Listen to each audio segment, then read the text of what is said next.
Jacques chapitre 2, versets 19 à 26. Nous lisons la parole du Seigneur Dieu.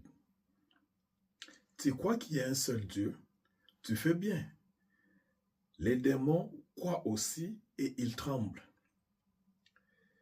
Veux-tu savoir, ô homme vain de foi, l'en a bien vain de foi, sans les œuvres est inutile? Veux-tu savoir, ô homme vain, que la foi sans les œuvres est inutile? Abraham, notre père, ne fut-il pas justifié par les œuvres lorsqu'il offrit son fils Isaac sur l'autel? Tu vois que la foi agissait avec ses œuvres et que par les œuvres, la foi fut rendue parfaite. Ainsi, s'accomplit ce que l'Écriture dit. Abraham crut en Dieu et cela lui fut imputé à justice. Il fut appelé ami de Dieu. Mais vous voyez que l'homme est justifié par les œuvres et non par la foi seulement. Rahab, la prostituée, fut-elle pas également justifiée par les œuvres lorsqu'il reçut les messages et qu'elle les fait partir par un autre chemin? Comme le corps sans âme est mort, de même la foi sans les œuvres est morte. La parole du Seigneur. Père, nous te disons merci pour ta parole. Ce matin, tu nous as bénis d'être en vie, tu nous as gardés toute l'année et toute la nuit et tu nous as renouvelé tes bontés. Nous sommes très reconnaissants, Seigneur. Et merci pour les bien-aimés qui sont en train de nous regarder. Merci pour Jésus-Christ de Nazareth, ton Fils, notre Seigneur et Sauveur, par qui nous avons le pardon du péché, nous avons les dons de la justice, nous avons la vie éternelle. Nous sommes reconnaissants, Seigneur, en ces jours de pouvoir parler de ta part et de pouvoir expliquer aux bien-aimés le peu que tu as mis en nous, afin que nous soyons dans la lumière des Écritures. Que ton nom soit loué à jamais, dans le nom de Jésus-Christ que nous avons prié. Amen. Alléluia. Bien-aimés, bonjour. Que le Seigneur vous bénisse de partout où vous nous suivez et que le Seigneur comble vos vies de sa grâce merveilleuse et que surtout ma famille na biso, misala na biso, nyonso na biso, et pambo na kolo Yesu Christo, na kombo na Yesu Christo. Merci mingi na occasion to opportunité bo pesanga na kota la banda kuna bino pone elongo to kabola maloba na Nzambe. Merci na grâce oyo tozo se pa yankolo et te tokuta na ata nyonso na mama bo pona o partager maloba na Nzambe. Toza reconnaissant pona oyo nyonso bozo sala pona biso. Bozo landa biso, bozo benga, bozo poser ma question, ainsi de suite. Et plus, na kosenga na bino, bo s'abonner na ba plateforme na biso nyonso. YouTube, tozali na Belfa Moema Bebeto officiel, bo s'abonner. Facebook, tope ba réseau mususu, tozali wana, TikTok, tozo chaba message. Nyonso wana kaka pona ko permettre ete liloba na Nzambe et atteindre bino po e ba ko fortifier bino. Lelo to lobela ni, lelo to lobela Jacques contre Paul sur la foi.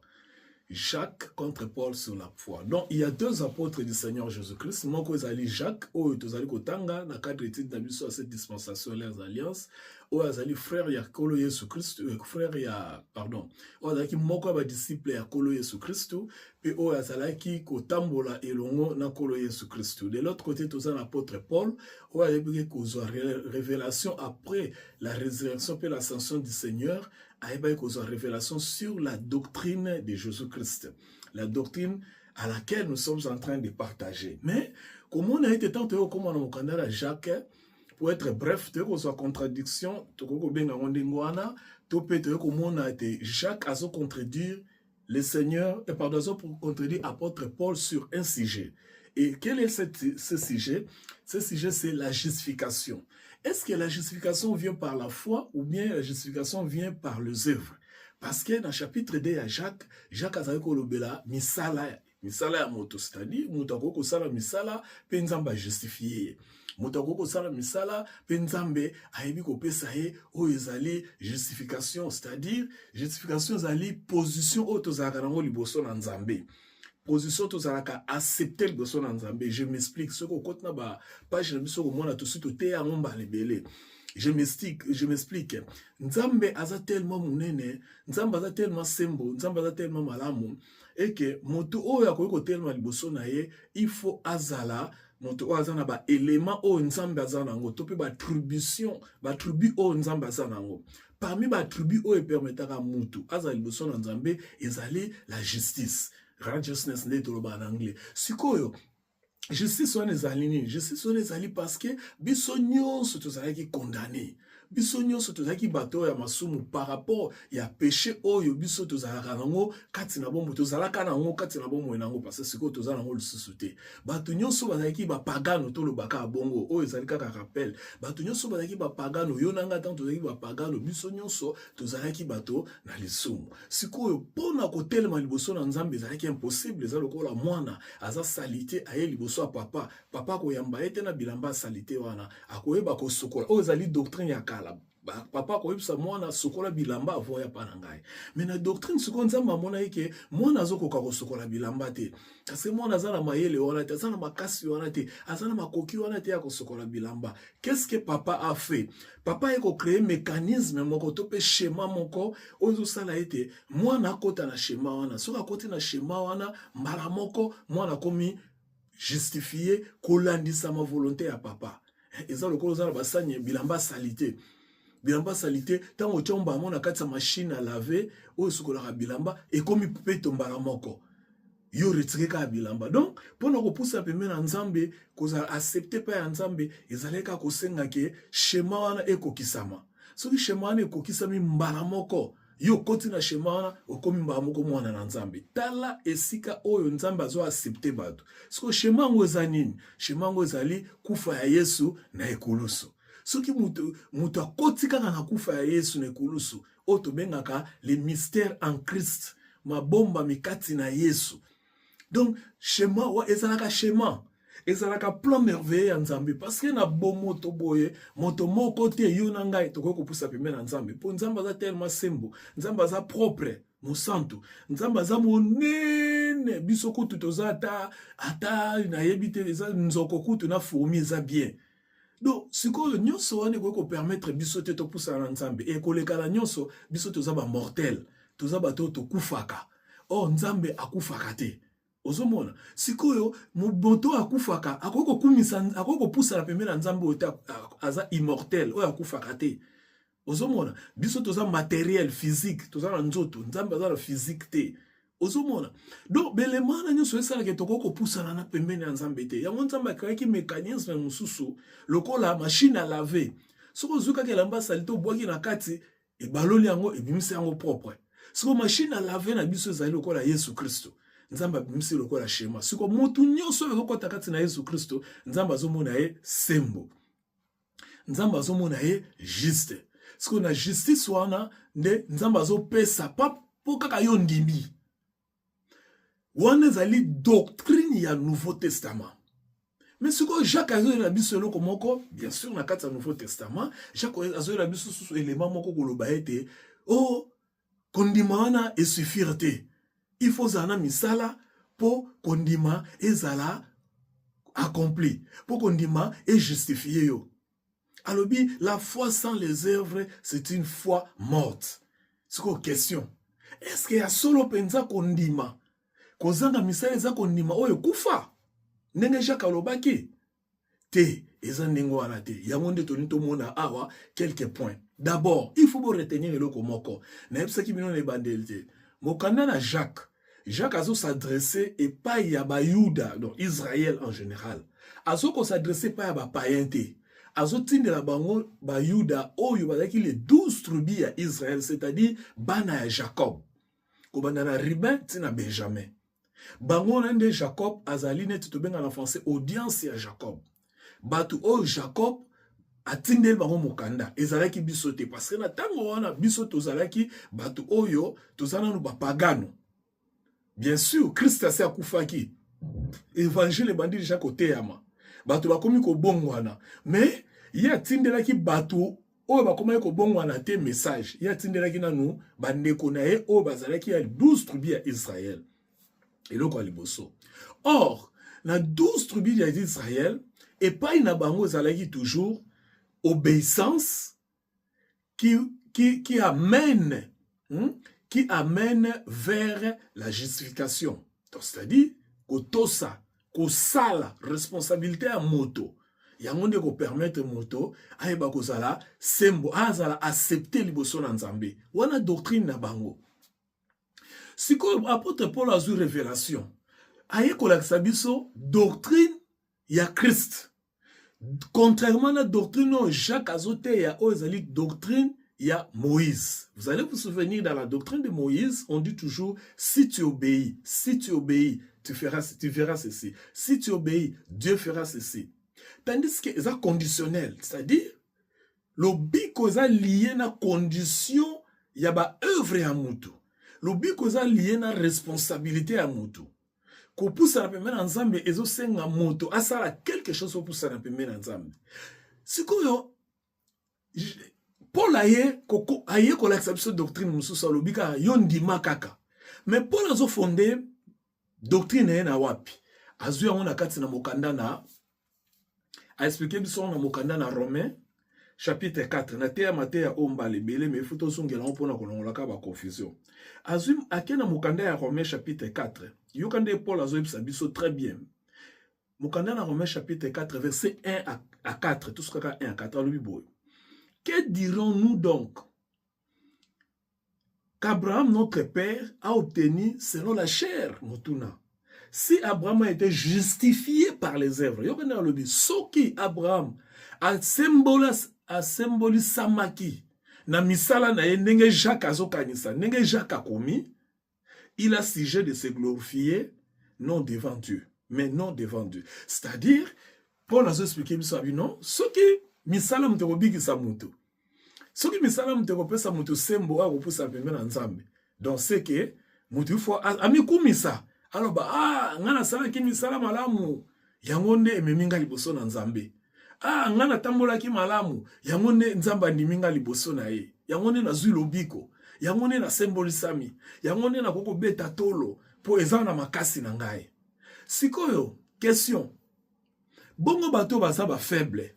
O ba kokokate ko sala na makasi na bango po mandima maliboso na Nzambe, ba symbolisa maliboso na Nzambe. Donc moni déjà esika wana Jacques a une erreur. Deuxièmement, apôtre Paul ekoloba si Abraham a été justifié, ce qu'Abraham a été justifié, déjà le fait que bâtir conditionnel si, ça veut dire tout simplement Abraham n'a pas été justifié par les œuvres. Mais car, que dit l'Écriture? Abraham crut à Dieu et cela lui fut imputé. Lui fut imputé à justice. Donc, Abraham azalaki justifié na misalo akokai kosala, mais andimaki kondima na ye sikoyo nde esalaki ke Nzambe alobake le fait que yo ndimi nga sikoyo na commission imputation, c'est-à-dire bakateli yo balobi ke ozali mosantu, ozali sembo. Donc sembo y'Abraham qui est notre père ne vient pas du fait qu'il a fait quelque chose. La justice d'Abraham, la position juste d'Abraham ne vient pas parce qu'il a accompli certaines œuvres. La justice d'Abraham vient d'abord parce qu'il a cru. D'ailleurs, même Yemoko Pierre, Jacques a d'accord pour nous na contexte wana. Azako balana Paul pour nous na contexte wana na verset nango je crois verset 23 à répéter au cas verset 23 Jacques 2 23 ainsi s'accomplit ce que dit l'Écriture. Ce que dit l'Écriture. Abraham crut en Dieu et cela fut imputé à justice. Il fut appelé ami de Dieu. Donc c'est-à-dire nanzela na kondima même Jacques alobi et comment que nanzela na kondima Abraham nde akomi ba pesie likabo ya ko symbolisa ya justice. Pe akomi moninga na Nzambe. Abraham akomaki moninga na Nzambe te po asalaki eloko moko. Non. Abraham akomi moninga na Nzambe pamba te andimaki et pas un Nzambe. De la même manière, pe biso. Parce que moto azosala, Paul alobi, moto azosala musala. Tant ba pese li futi, lokola salaire, lokola ngana kenda musala, so ba futi ngai, eza mérite. Oh, na bon Nzambe mérite ezalaka te. Par rapport ya lobiko, mérite eza te. Parce que ce qui Nzambe atiaki lobiko par rapport à mérite, bien aimé ngana yo tokoko bika te. Tokoko zo lobiko te. Parce que linga ko zala bato bazo mériter, d'ailleurs mutu mo pe linga ko mériter te. Parce que n'absolument ne bandelike, bon Nzambe le ki monene ke bon moto. Parce que Nzambe za immortel, biso toza ba mortel. Jamais mortel akoko sala œuvre oyo et plaire et pas immortel. Et aussi mbate. Nzambe za tellement monene ke biso toza mokie et aussi mbate. Nzambe za tellement na nguya ke biso toza na nguya te et aussi mbate. Nzambe za tellement malamu ke biso toza na bola mute ko simbate. Donc les mortels ne peuvent pas couvrir l'immortel. Voyez-vous? Donc, pourquoi Jacques a écrit cela? Vous comprenez déjà, Biloko Anami Balé. Jacques a écrit cela sur un point de vue intellectuel.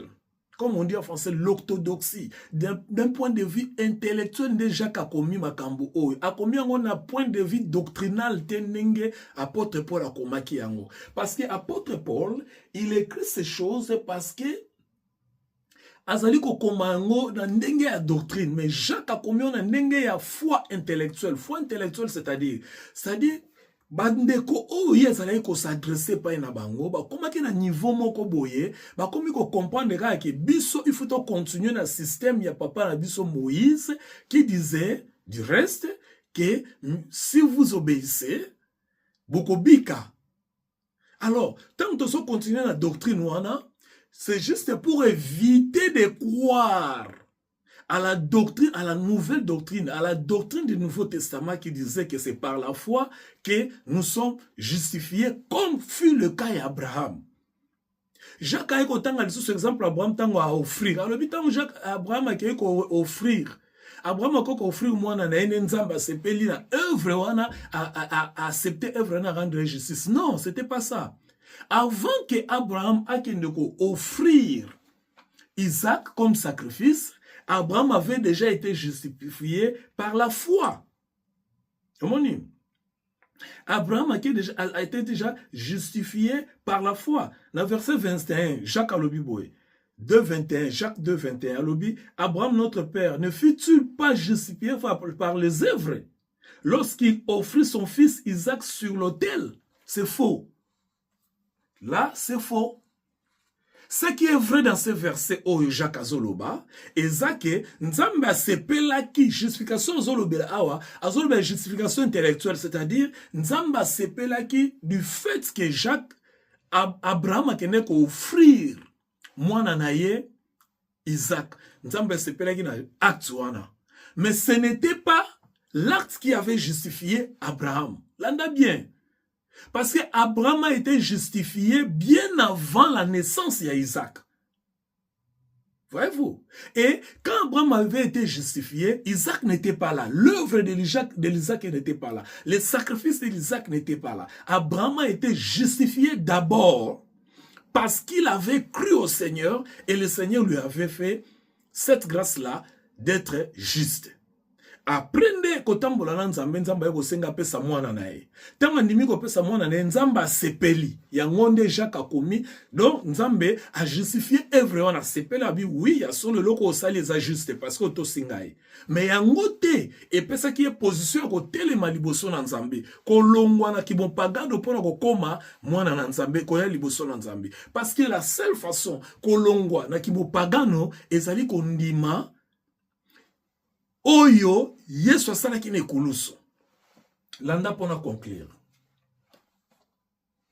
Jacques voit les œuvres qui veut dire, Jacques parle des œuvres qui veut dire que le croyant doit faire l'expression extérieure de quelque chose. Na pesi offrande na biki, na pesi dim na biki, na sambeli mingi na biki. Et na sali sacrifice mobo na biki. Na kenda l'église, tongo na lala na église, na vanda na église na biki. Jacques a zokene na mona dimension wana. Pourquoi? Parce que Jacques n'avait pas autant de connaissances sur la doctrine de Jésus-Christ concernant le salut. Il n'avait pas autant de connaissances que Paul sur la doctrine de Jésus-Christ concernant le salut.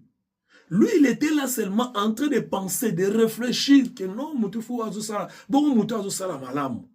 Non, ce n'est pas par rapport à Kosala Malamu de plaire et pas Nzambe. Parce que degré Malamu Nyonso Yoko Kosala, et comme il même pas na 1% au Nzamba Zanango pour ça pour yo ça la justifier. Parce que pour nous la justifier, c'est seulement le sang. Pour nous admis devant le Seigneur, c'est un makila. Or, bon, là, nous sommes comme ça makila. Dans le jardin d'Éden, Adam, en tant qu'Akoyaki, pour nous colongo la lissou, nous remet des alaki makila. Et zalaki, bilamba te ba œuvre ya dante. O asalaki bilamba ya matiti alatia mibo mutakala ne, et salaki ke, et longolaye, Masumu, Nzamba accepté. Non, c'était le sang de l'agneau que Christ, pardon, que Dieu avait tué, Père Zui, Makila wana, alati bango poso Makila. Donc ce n'était pas les œuvres. Donc Jacques ici n'était pas dans la vraie connaissance de la doctrine de Dieu qui concerne la justification. Car pour nous côté le masembo, parce que c'est la justification qui nous permet de côté le masembo le bosso Nzambe, il faut toujours le sang. Et le sang, c'est le plan merveilleux que le Seigneur Dieu, notre Père, avait planifié à Tchango sur la croix pour que Jésus-Christ aille nanzela na yono ye nangai to ça le l'homme souté tondi makaka poto sa to bika. Par contre, Paul parle aussi des œuvres comme les réalisations d'un croyant. Non, pardon, les réalisations d'un non-croyant qui cherche à s'approcher de Dieu, qui cherche à être accepté par Dieu. Ce qu'on a vu parmi ça là. Donc, il a qui c'est que, le concept est à Jacques, il faut tout ça la malamu, moupagano ça la malamu, malamu on est poussé à pembe nanzambe. Oh, Dieu n'a jamais été impressionné par tout ce que nous faisons. Tout ce que nous faisons en dehors de Christ, Dieu n'est pas impressionné. Toutes les œuvres que nous faisons en dehors de Christ, Dieu n'est pas impressionné. Parce que quand il s'agit du salut, quand il s'agit de la justification, il n'y a que Christ. Dieu nous voit qu'en Christ. En dehors de Christ, il n'y a pas une impression. Nous sommes impressionnés na biso kaka kati na Yesu Christ. Donc, en conclusion, Jacques n'était pas dans la vraie connaissance de la doctrine. Il allait enseigner. Il faut ça la misale bikisaka. Bien aimé misale bikisaka te. Misale zali acceptable. D'ailleurs, Paul, en conclusion, nous dit que il parle aussi des œuvres d'une manière générale. Mais il fait allusion aux fruits de l'esprit. C'est-à-dire, celui qui est né de nouveau, celui qui a accepté Christ dans sa vie, c'est progressif. Ok? Donc, vie à mondimi du jour au lendemain, plus ça se ouvre la kondima, plus ça se ouvre la kokola na bonzambe, plus vie na épée et zobota bambuma otobenga les fruits de l'esprit que Paul a étalé dans Galates chapitre 5. Donc, bien aimé dans le Seigneur, les œuvres ne sauvent pas, les œuvres n'impressionnent pas Dieu et les œuvres ne nous approchent pas de Dieu. Ce qui nous approche de Dieu, c'est la foi. Ce que Jacques a écrit, la foi sans les œuvres est une foi morte. Il ne parle pas de la foi par rapport au salut. Parce que ce qu'on bien, verset chapitre 1 bien, chapitre 2 bien, tu verras que lui, Jacques, était en contradiction même avec lui-même. Parce qu'il a fondé sa doctrine sur Abraham. Alors, en disant qu'Abraham a été justifié par les œuvres, alors qu'en réalité, dans les versets 23, il reconnaît qu'Abraham a été justifié par la foi et non par les œuvres. Parce que la foi a précédé les œuvres. Voilà. Que le Seigneur vous bénisse. Si vous avez mutuna kanisa biso, benga biso, komera biso, toko répondre à ce matin à Oyo, pour Evan Sabino, Hélène Sabino Makasi. Vous avez batako banga bangati. Nzamba sana bolingo mingi, pe bolingo nzambe ngo sala ke biso toko mabana nae à travers Kolo Yesu Christo. Te ya batu Yesu Christo. Te ya batu kondima kati na Yesu misala te po misala ezali ba mbuma ya molimo oyo ebimaka bolamu na moto musala moko te moto akoki kosala oyo koimpressione Nzambe po accepter eza te à part koleka kaka kati na Yesu Kristo. Kola Pambola Bino, jusqu'à ce que nous puissions nous revoir, restez dans la paix du Seigneur, car je vous aime beaucoup. Que Dieu vous bénisse, bénisse vos familles, au nom de notre Seigneur et Sauveur Jésus-Christ. Amen.